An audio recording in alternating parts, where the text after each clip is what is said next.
festival in Liverpool last night, and had a couple of good samples, but I forgot to set my alarm last night, and consequently woke up with a start at about 6:30 this morning. So I've thrown some clothes on, taken the dog out for a quick visit, and now I'm dashing down to the local marine lake to hopefully get the sunrise over the water. So yeah, not what I planned, but hopefully something will turn out quite well. It's quite chilly this morning, only 6 degrees.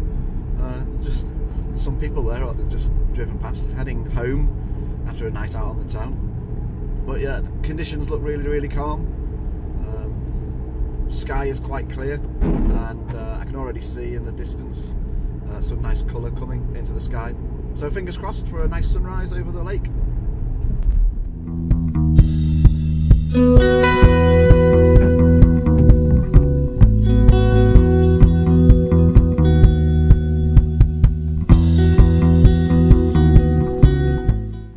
It was a bit of a dash, but I made it before the sun came up. So I'm down. This is a man-made lake, West Kirby Marine Lake. I used to come here sailing when I was a kid. It's about 5 minutes from home, but really calm conditions this morning. It gets quite busy during the day.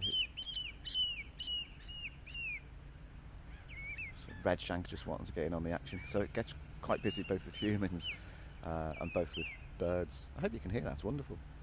One of my favourite sounds, just a redshank calling. I was going to say in the distance, but that wasn't very distant. But there's a wall around the marine lake, so you can walk right around the marine lake, but you get lots of people windsurfing and sailing and that type of stuff. But this time of morning there's not very many people about. There's a bloke walking a dog, and the sun will be coming up just over the end there, and what I'm hoping to do is capture that moment. It's quite a simple setup with the camera today, no filters, not yet anyway. I might put a polarizer on later. ISO 100,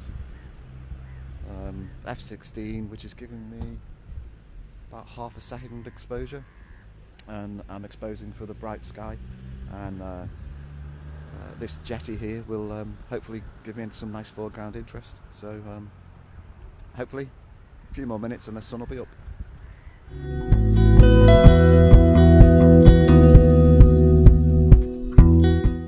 I've just been shooting a bit of live video on Facebook. I've never done that before, out and about. I've done it from home when I've photographed dragonflies and things on the pond using Wi-Fi, so I don't know how much my data bill is going to be, but if you were watching, hope you enjoyed that.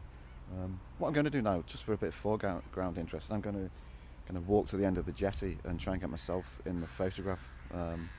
So I'll use the shutter timer and see how that works out.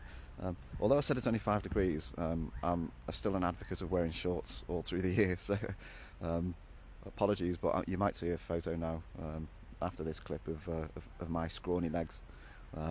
But just it's a nice bit of foreground interest, and those sort of images often go well on stock photo sites, so always worth thinking about.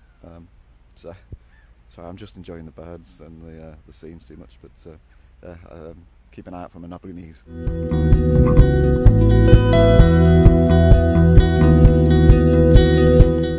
I'm right at the end of the jetty. I just wanted to show you the conditions. I also wanted to show you I'm actually using a remote shutter release, and my camera is down there, shutter release. So the automatic countdown timer wasn't giving me enough time to get to the end without running, and I didn't want to slip and fall in. Now, when people talk about remote shutter releases, if you go on to lots of photography sites, other photographer sites, they talk about all sorts of expensive gear. Canon made shutter releases which cost you a fortune. This is an eBay job, does a fantastic job. You know, it does what it says on the tin. You press the button and controls the camera. eBay job, I think less than 20 quid. I use it quite a lot, so don't go out spending bags and bags of cash on branded stuff when you can get something young, new, you know, made in China. Why spend the cash when you can get something relatively cheap? And I'll take you back to the camera. All it is you connect it. There's two units. You connect one onto the top of your camera, hold the other in your hand, and when you press the button, shutter goes. So it's good for situations like that, but also it's good for the type of situation where you don't want to touch your camera. I talked in an earlier video about shutter releases. You can get some, so as you can see there's one on top and the other one here. I've talked about shutter releases in a previous video. You can get some that just wire directly and you hold them here, but a couple of little batteries in this, and hope you'll really pick this up. It's firing away. So, cheap and cheerful. I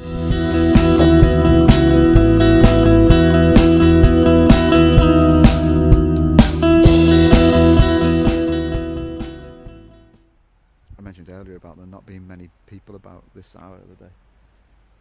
You can see this in the background, there's someone just swimming up the lake.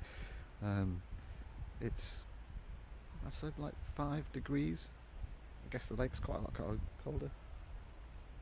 It's quite nice to see, but rather than me, it must be freezing. Good luck to them. I've turned to a vertical perspective on the camera, or portrait perspective, and looking through the viewfinder, because of the shape of this jetty, it's quite difficult to see if everything's straight. But you probably can't see this. But if you get your bubble right in the middle of there, you know that everything is straight. So if you've got a tripod head, or you're buying a tripod head and you can get one with these spirit levels in, see if you can. Or alternatively, spend a couple of quid and you can buy one that sits on the hot shoe of your camera. It does come in really handy because sometimes your eye can be deceived by the shapes in the landscape. So it's just a good tip to make sure things are level. They don't lie. Your eye can sometimes kind of be deceived. I've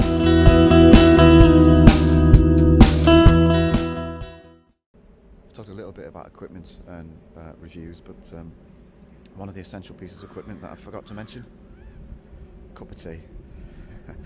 on a morning like this, made a cup of tea before I came out in my trusty 7-Eleven cup. Cheers.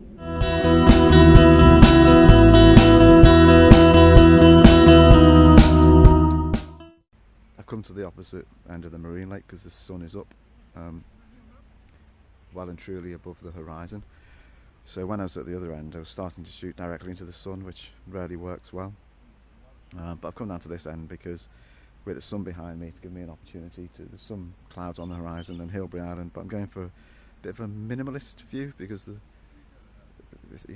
sky and the water look very similar at the moment. So taking a few images where you could probably flip them upside down, you wouldn't be able to tell which was which.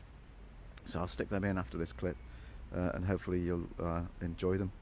But it's starting to get, there's joggers appearing and dog walkers appearing, so it's starting to get busy. So probably time to go home, have a bacon butty, and then take the dog for a walk.